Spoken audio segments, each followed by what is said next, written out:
And yet, as much as she dreaded doing interviews with the Courier and its invasive reporters, the Courier never lied. And then there was that curious phrase, "a deal was struck," which seemed to stand out on the page.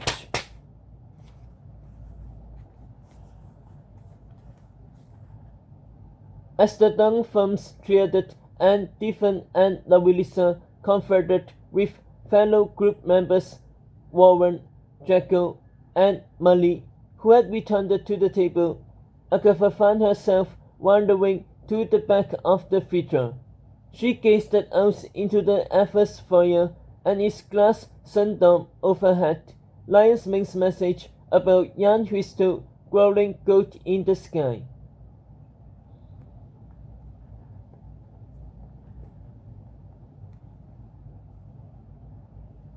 Agatha read the message again and again and again, until she was quite sure. There was something off about it.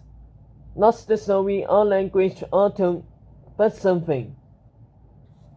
Something that told her the story in the Courier was true, that Sophie had written this message, that she was up to something, even if Agatha didn't know what it was yet.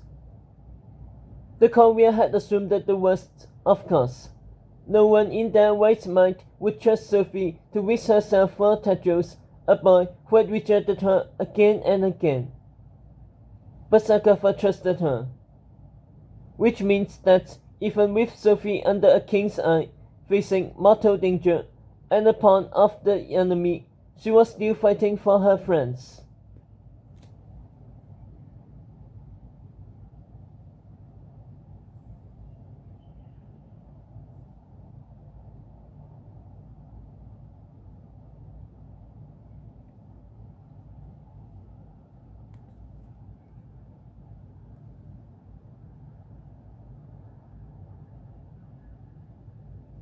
And here Agatha was, free and clear, with a school full of students ready to serve her, and nothing to show for it except sweaty palms and a nervous rush.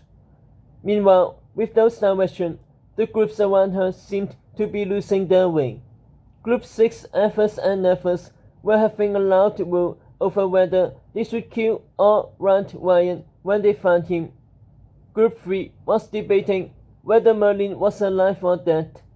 Group 7 battled with a hairy, three-eyed Never named Bossam, who insisted Ryan was a better king than Tedros. Group 4 heatedly argued over a diagram of Arthur's family tree.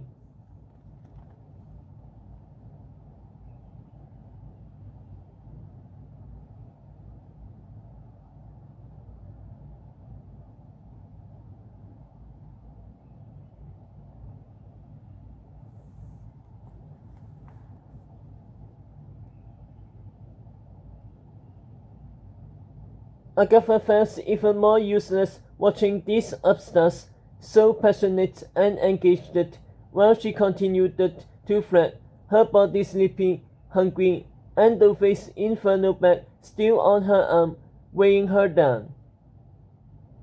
Back. Agatha froze. Something sparkled inside her like a torch in the night. Lion's Ming's message. Now she knew why it was off. "What's the execution?" she asked, rushing back to Group 6. Different frigate. You mean my boyfriend's execution? Yes. When is it? Agatha pressed it. Saturday, said Louisa. But the wedding festivities start today with the blessing at Camelot's church. "And the event's open to the public?" Agatha asked. Stephen looked at his girlfriend. As far as we know," Agatha spun to the other groups. "Listen here." Students kept arguing at their stations. Agatha's fingertips seared gold, and she shot a comet through the hall. "I said, listen here." Evers and Nevers rushed to attention. Tetro's execution will take place at Sophie's and Ryan's wedding in less than a week, Agatha announced. There'll be events leading up to the wedding. Forward Group 6, you'll be leaving to attend the blessing shortly. Devon, Laura Lisa, and the rest of their team gaped at each other. What are we doing there? Devon asked. While they're at the blessing, Group 1, you'll go to the dungeons, Agatha continued. Bottheist nodded. Lython, Valentina, Adria, and the rest of their group looked equally incredulous. You just talked to us about how we don't know where the dungeons are, said Bohai. Or how to get in, said Lython. And they're not trained in combat yet, Professor Aspander added. Nor in death traps, said Professor Manny, stalking into the theater. Nor in animal communication, said Professor Uma. Nor in talent manipulation, said Professor Shix. Nor in basic common sense, said Castor. How can they possibly go to the dungeons if they don't know where they are? How will they elude the guards? Professor Animan asked, wringing her hands. Magic, said Agatha. There were 2 days of magic lessons, Manny scoffed. More than enough, Agatha replied. Valentina wasted her hand. Excuse me, Miss Princess Agatha, didn't you hear us before? Magic doesn't work in dungeons. Which means we can't get to Tetros or Professor Dovey or anyone else, Adria agreed. There's 0 way for us to break in.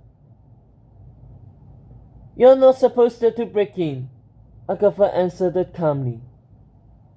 She smiled at the bewildered faces and held Professor Dovey's crystal ball tighter at her side. You're supposed to break them out. Hot, someday my whistle will come. When Hot was a child, a pirate boy named Dabu used it to bully him by whopping him to a tree and putting things down his pants. Watches, leeches, ants, cat's poo, spiders, pea-filled snow, and once a stolen hawk egg, which the mother hawk came from, leaving Hot with 10 stitches in his front.